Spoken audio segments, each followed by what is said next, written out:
There are many B ranks in Path to Nowhere, but these 5 stand out above the rest by being the best of the best and ones you should definitely level up, starting with Che. So Che is someone who at first glance doesn't seem that special, but once you do a little digging into his kit, you'll soon start to realize why he gets a spot in so many broken frontline teams, and that's because of 2 reasons. The first is his damage amplification buff, which is one of the highest damage buffs in the game and is so good as it helps the entire team. Keeping this buff at max stacks will help immensely when it comes to bosses in the broken frontline or even Tides of Ashes, and can make it so much easier. Now the second big reason is his ability to deal 2 core damage. This is just so good to have, especially in the broken frontline again, where the bosses usually have a lot of cores that you'll need to break, but is also just good in any mode, especially with his other passive that gives him energy when he attacks a tracked enemy and makes it so you can use his ultimate so many times in a battle, being able to deal 2 core damage whenever you want, which is so good. And so definitely level him when you are needing a bit more damage or some core breaks.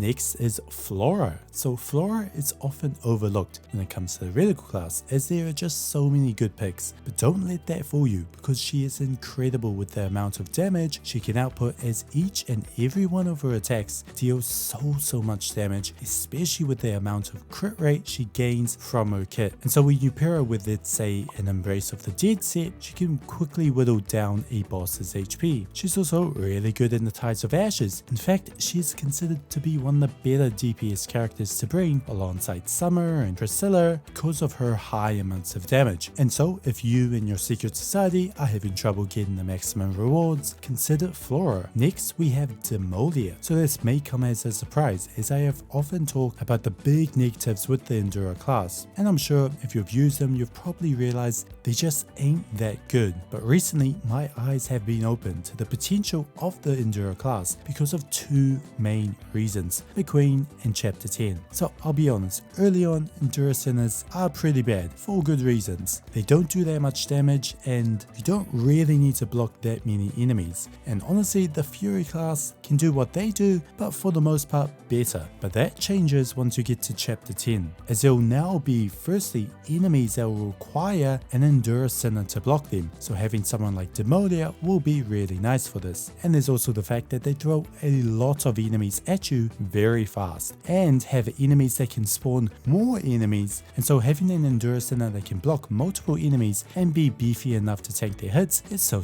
good. And even though Demolia's DPS is on the low side, if you pair her up with a McQueen, then she can help her deal so much more damage with Demolia's high HP. See this video if you want an explanation on how that works, but even if you don't have McQueen, Demolia is still very worth it going into the late game, especially if you don't have Demon or the upcoming Sinner OO. Demolia will be your next best bet. EMP is next. Now EMP is really good. She's a solid reticle Sinner like Flora, but differs in that EMP does something that only, as I'm making this video, one other reticle Sinner can do, and that's core damage. Now this is really nice to have, especially as I mentioned before in Chapter 10, they throw so many core enemies at you, and so having as many core breakers in your team as you can will be required, especially with EMP, who can chain her ultimate as long as she kills the enemies. Now while EMP is amazing, I do have to put a little disclaimer here, in that if you already have Langme, then she will pretty much for the most part be a direct upgrade to EMP, so do be wary of that. But if you don't, and especially if you're in the early game, then definitely give EMP